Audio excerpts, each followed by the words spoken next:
ठरलं तर मग या सिरियलमध्ये खूप रंजक अशा घटना घडल्यात. प्रियाची विकेट चांगलीच या सायलीने घेतलेली असते. खूप मोठं ओझं तिला घेऊन मार्केटमधून फिरून ती घरी आलेली असते. आल्या ती लगेच विमलला पाणी मागते.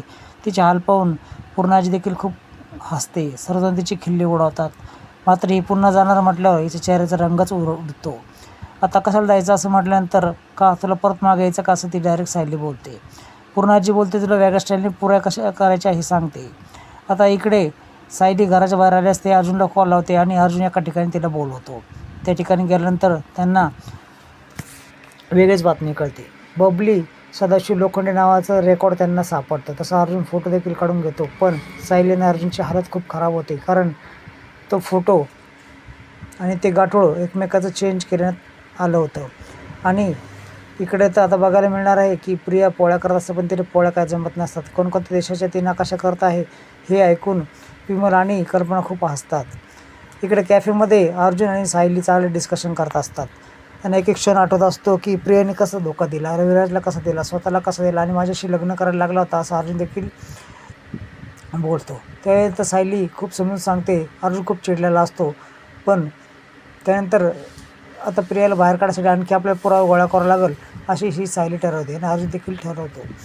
आता खूप डिस्कशन चालू असतं, चर्चा चालू असते. त्याच वेळेस इकडे बबलीला डायरेक्ट ही मैना कॉल करते आणि तुझी आई बोलते असं बोलते. हा कोणाचा नंबर आहे असं म्हटल्यानंतर स्पीकर ऑन तिथे केलेला असतो. त्यावेळेस ती पुन्हा बोलते की मी तुझी आई बोलते.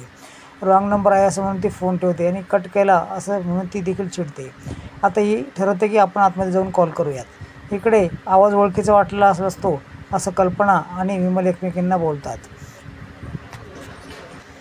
कॅफेमध्ये असल्यानंतर अर्जुनला प्रतिमात्याचा कॉल येतो आणि सायली त्याच्या संग बोलू लागते. त्यावेळेस प्रतिमात्या देखील बोलते की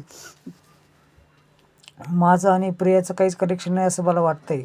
त्यामुळे तिच्या संग जास्त सहवास करावा, जेणेकरून मला तिच्या पूर्ण घटना कळेल. त्यावेळेस कोणाला काही बोलू नका असं सायली बोलते आणि मला असंच वाटतंय असं सायली बोलते. इकडं प्रतिमात्या थोडासा आधार वाटतो, कारण तिच्या बाजूने ही सायली बोललेली असते. आता ती तिला समजून सांगते की अजिबात कोणासंग बोलू नका. ती फोन ठेवते. आता बघा, अर्जुनला ही सायली बोलते की प्रतिमात्याला देखील तसंच वाटतंय. आता पण आपण त्यांना लगेच काही सांगू शकत नाही. आता हे सगळं बोलणं ऐकल्यानंतर प्रतिमात्याला आनंद झालेला असतो. पण अर्जुनला तेवढं तर चैतन्याचं कॉल येतो. आपल्या क्लायंटला अटक झाली आहे, त्याच्या भावाने अटक करून घेतली आहे असं हा चैतन्य सांगतो आणि तो लगेच पोलीस स्टेशनला जायला निघतो. त्यावेळेस तो अर्जुन सायलीला बोलतो की तू एकटी घरी रिक्षाने जाशील का, मला अर्जंट पोलीस स्टेशनला जायचं आहे. त्यावेळेस ती बिलिंग करायला जाते. इकडे मैनावर ही बबली खूपच चिडते आणि डायरेक्ट फोन मला करायचा नाही, कशाला फोन केला, त्यावेळेस रिचार्ज संपला आहे यासाठी मी कॉल केला. हां, पैसे पाहिजे आहेत ना, हो ठीक आहे पाठवते असं ही प्रिया बोलते. पण हिला ती खूपच झापून काढते आणि परत कॉल करायचं नाही सारखा सारखं असं देखील बजावून सांगते. इकडे सचिन अस्मिताला योगासन देखील करून देत नसतं. श्लोक म्हणत नसतं, कारण त्याचे पैशाचं वॅलेट गायब असतं. ती आतमधून त्याचं वॅलेट काढून देते आणि वरून ATM किंवा क्रेडिट कार्ड हे देखील त्याला देते. त्यावेळेस ह्याला खूपच आनंद होतो, कारण किती पैसे काढायचे त्याचं परमिशन भेटलेलं असतं. पण या भोळ्या अस्मिताला काहीच माहीत नसतं, सगळा पैसा तिच्यावर उडवणार.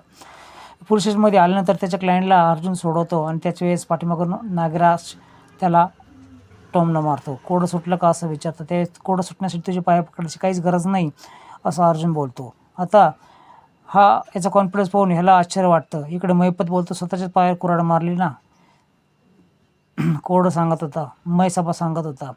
आता हे कुचकं बोलणं या नागराजला पटलेलं नसतं. इकडे सायली, अर्जुन आणि सगळं फॅमिली मेंबर एक ठिकाणी बसले असते. मुलींचे नाव काय ठेवायचे सगळं चर्चा चालू असते. त्यावेळेस ते सचिनला देखील विचारते, नाव काय ठेवायचं तुझं, तू बघ ना असं अस्मिताला तो बोलतो. कारण त्याचं पूर्ण लक्ष मोबाईलमध्ये असतं आणि प्रियाला देखील कळतं की तो त्या साक्षीसंग चॅटिंग करत आहे. आणि तो तिथून निघून गेल्यानंतर असं कोणतं व्यक्तीला वाटेल की आपल्या मुलांचं नाव आपण बापाने ठरवू नये असा प्रश्न उभा राहतो. आणि प्रताप देखील अस्मिताला सांगतो की नागराज जेलमधून प्रियाला कॉल लावतो आणि तिला धमकवतो, मला कधी सोडणार आहेस, कारण त्याला डाऊट आलेला असतो ही जर पकडले गेली तर आपल्याला सोडणार कोणी नसणार आहे.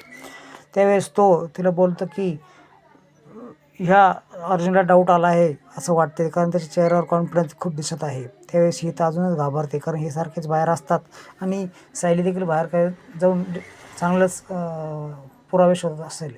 हिच्या चेहऱ्यावरचा रंगच उडालेला असतो.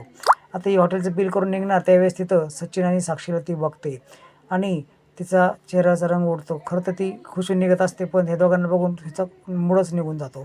ती दोघांचा फोटो काढते आणि साक्षीला ती समोर बघते.